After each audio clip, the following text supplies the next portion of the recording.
OK, bienvenue again dans cette autre édition de notre training dans le e-commerce. Nous avons baptisé ce programme Maîtriser et lancer son e-commerce sans capital initial. On le baptise comme ça à raison, parce que tout participant dans ce programme aura la possibilité, n'est-ce pas, euh, d'accéder à tout le nécessaire dont il a besoin pour acquérir des connaissances, mais aussi pour implémenter des solutions dont il a besoin pour lancer son e-commerce sans capital initial.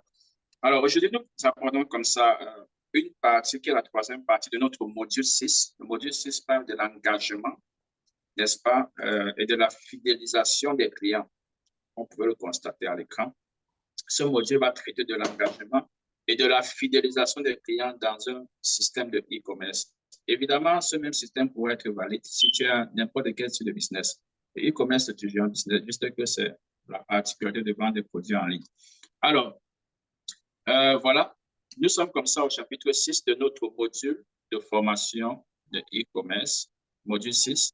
Dans ce chapitre, nous allons parler comme ça de bâtir la confiance et la fidélité grâce à un service exceptionnel.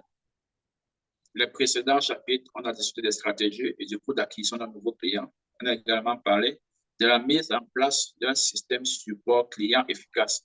Aujourd'hui, n'est-ce pas, si on a un support client efficace et qu'on a des clients, alors comment fidéliser la clientèle grâce à un service exceptionnel? En d'autres termes, en quoi se constitue un service exceptionnel?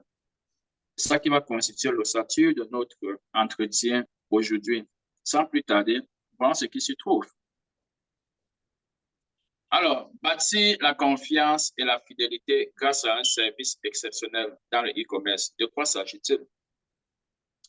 Dans cette session, nous plongeons dans le troisième chapitre captivant de notre module sur l'engagement et la fidélisation des clients. Aujourd'hui, spécifiquement, nous allons explorer comment bâtir la confiance et la fidélité en offrant un service exceptionnel. C'est ça le mot-clé ou le groupe de mots-clés.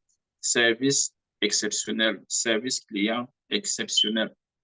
Ceci, ici, vous découvrirez comment la fourniture d'un service exceptionnel peut contribuer à la construction de la confiance et de la fidélité des clients envers notre marque ou alors votre marque.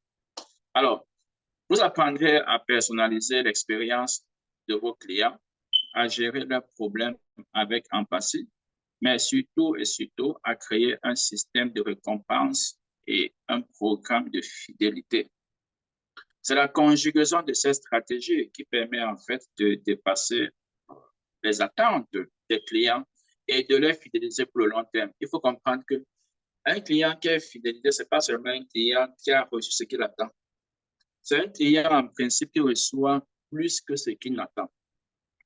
S'il reçoit ce qu'il attend, il n'y a pas de différence entre ce que tu lui offres et ce qu'il a recevoir ailleurs. C'est la différence. C'est-à-dire qu'il est indécis entre toi et l'ancien fournisseur, appelons ça comme ça.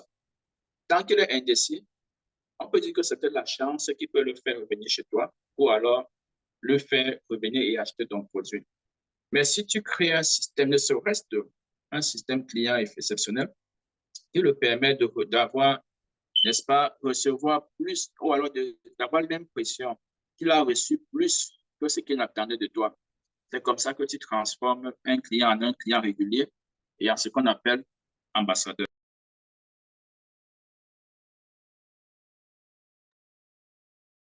Sans plus tard, je vais comme ça passer à ce qui se retrouve, les constituants de la création d'un service client exceptionnel. Premier élément sera quoi?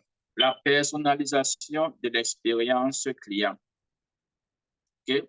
L'un des moyens les plus puissants de bâtir la confiance vers votre client ou encore de bâtir la confiance est de montrer à vos clients que vous les connaissez. So, l'un des moyens les plus puissants de bâtir la confiance envers ton client est de lui montrer que tu le connais.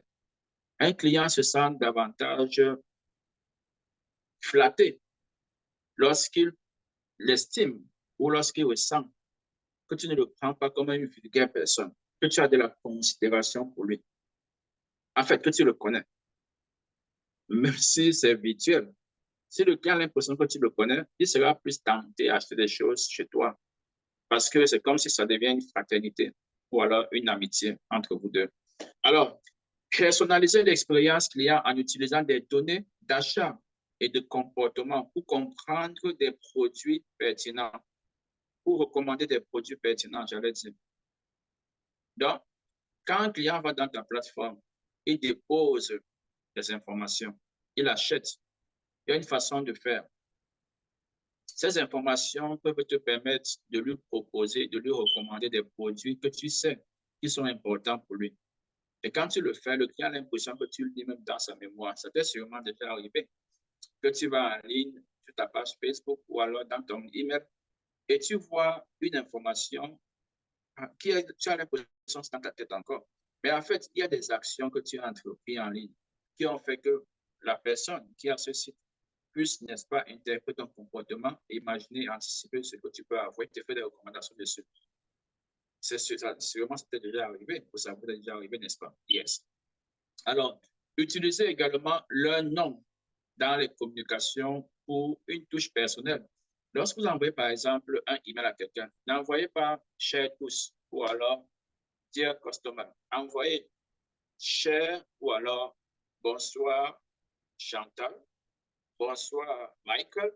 Il se sent personnalisé. Il n'a pas l'impression que c'est un message vulgaire que tu as envoyé à 1500 personnes.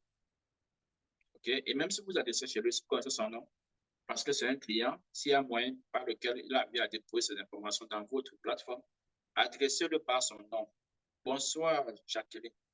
Ouais, comment ça va? La personne m'a dit que, waouh, comment est-ce qu'il me connaît? N'est-ce pas? Vous devenez flatté, right? C'est une stratégie, la personnalisation de l'expérience client. Chaque fois que vous adressez un client, appelez-le par son nom. Et généralement, vous avez son nom parce que son numéro de téléphone, s'il a acheté quelque chose, il est possible que vous puissiez avoir son nom. En fait, il va dire, si vous avez cette information-là, utilisez-les.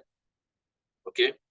Utilisez-les, ces informations, et voilà comment est-ce que ça participe à la personnalisation ou encore à la fidélisation de votre clientèle ou encore à une augmentation de la confiance qu'il avait déjà envers vous. Par exemple, lorsqu'un client revient sur votre site, affichez des produits similaires à ceux qu'il a précédemment achetés. Cela montre que vous avez pris en compte ses préférences. Ça vous est sûrement déjà arrivé, n'est-ce pas? Ce n'est pas un fait de hasard. C'est une stratégie que l'entreprise a mise sur pied pour pouvoir vous aider à personnaliser votre expérience dans son site de vente ou dans son site Internet en général. Alors, à côté de bâtir ou alors à côté de personnaliser l'expérience client, qu'est-ce qu'on peut encore dire qui participe, n'est-ce pas, à la fidélisation ou à la création de confiance avec un client et de façon exceptionnelle? Il y a donc la gestion des problèmes avec empathie. Ça, c'est important. Et beaucoup d'entreprises se fichent de cela.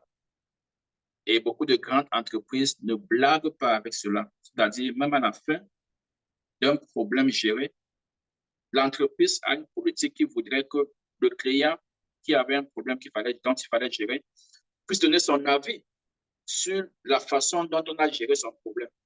Il y a les entreprises qui font ça. C'est-à-dire qu'à la fin, on encourage que le client, on a envie de lui faire des cadeaux, tout simplement pour qu'il puisse donner son avis sur la façon dont on a géré son client. Parce que c'est le meilleur moyen de chasser un client lorsqu'on gère un problème. Moi, le plus facile, sans faire des efforts, pour chasser des clients. Lorsque vous ne faites pas certaines choses, c'est facile que vous perdez un client. Un client qui part, ce n'est pas un client qui part. C'est 10 clients qui partent. Parce qu'un client devient votre ambassadeur dans le sens contraire de la chose. Ils vont faire la mauvaise promotion de vos services, si c'est possible. D'autres vont partir jusqu'à entrer en ligne dans votre site pour faire des mauvais rapports. C'est pas ce que vous souhaitez. Si vous travaillez en ligne, bien sûr. Et de bouche à bouche, si quelqu'un a besoin d'un service ou d'un produit que ce client a dû acheter chez vous, ne pense pas qu'il va vous recommander comme solution. Ne pense pas. Et même si quelqu'un venait avec votre entreprise pour dire, oh, j'ai envie de tester mèche brésilienne, on m'a dit que le salon de coiffure tel, le salon de beauté tel, non, non, non. ne tente même pas, s'il te plaît. C'est-à-dire, va te dire que non, ne tente pas. Ils m'ont fait ceci, ils m'ont fait cela. Elle va augmenter. C'est-à-dire que vous connaissez, lorsqu'on veut dévaloriser quelqu'un, quelque chose qui n'est pas arrivé, on va, n'est-ce pas, mettre tous les ingrédients à l'intérieur pour qu'on puisse mal te voir. Vous n'avez pas besoin de ça si vous travaillez surtout en ligne. Parce que quand la personne le fait, vous n'êtes pas là. Alors, un problème peut survenir, mais la manière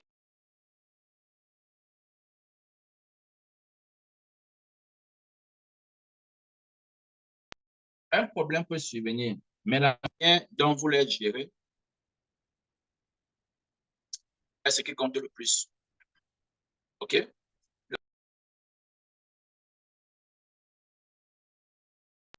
Quand un client rencontre, n'est-ce pas, un problème, faites preuve d'empathie, écoutez attentivement et proposez des solutions adaptées. Ne prenez pas une solution one fit all, ce qu'on appelle la même solution appliquée à tout le monde. Si vous écoutez, vous prenez la peine d'écouter le problème du client qui se plaint, comparez la solution que vous avez, pensant que ça peut s'appliquer à tout le monde. Regardez vraiment si ça s'applique à ce client qui a un problème. OK? C'est pour ça qu'on dit proposer des solutions adaptées. Peut-être on peut dire au cas où lorsqu'un client a son colis est en retard, on lui fait 2% de rabais sur la prochaine commande. Mais un client peut avoir un retard sur le produit, mais vous prenez en compte c'est-à-dire que l'impact de ce retard. Il va te dire, voilà, j'ai commandé un frigo, j'avais une fête de 400 personnes. Ces consommateurs ne sont pas venus. Il m'a fallu, à cet instant-là, louer une entreprise qui va revenir pour que je puisse glacer ce que j'avais. Donc, l'impact que vous pouvez imaginer que ce client a eu peut vous faire dire, voilà, vous savez que c'est 2%, c'est vous, l'entreprise, pour le service client, vous savez que c'est 2% qu'on donne. Vous pouvez prendre sur vous ou m'appeler votre supérieur et expliquer le problème. Et revenir au flux de 5%, par exemple. Mais vous le dites, généralement, c'est 2% qu'on donne lorsqu'il y a un retard de livraison, tout ça. Mais exceptionnellement, étant donné que nous empathissons pour le dégât, le désagrément que ça vous a causé, on vous offre 5% de remise sur votre prochaine commande chez nous. Donc, voilà. Donc, essayez de donner des solutions. Si vous n'avez pas le courage ou la capacité de consulter votre supérieur, là, vous vous couvrez pour que plus tard, ce n'est pas votre boss qui vous dit qu'on n'avait pas suggéré une situation. OK? Alors, réagir positivement au retour négatif peut transformer une expérience satisfaisante en une opportunité de fidélisation. Et ça, c'est une répétition que je suis en train de faire parce que j'avais raconté dans plusieurs de nos sessions de cours précédentes. C'est important. Et c'est même là où un client se décide. OK? On est dans les mauvais moments quand on connaît les bons amis, c'est ça, non? C'est dans les mauvais moments qu'on voit qui est vraiment avec toi. Dans un mauvais moment, qu'on voit que le client voit si tu vas te dégager de lui, quoi. Si tu vas le choquer avec le pied pour dire, fiche, quand je n'ai pas besoin de toi, je ne sais pas qui tu es. Pour dire, voilà, je n'ai vraiment pas besoin de tes 500 francs, tu peux partir. Donc, c'est en ce moment que le client se décide qu'il vous connaît vraiment. OK? Donc, qu'est-ce qu'on va dire? Un exemple, c'est quoi? Si un client reçoit un produit défectueux, offrez une solution rapide, comme un remboursement ou un échange, en exprimant sincèrement vos excuses ou le désagrément. Ça peut transformer le client qui était fâché en un client qui désormais va faire votre promotion dehors.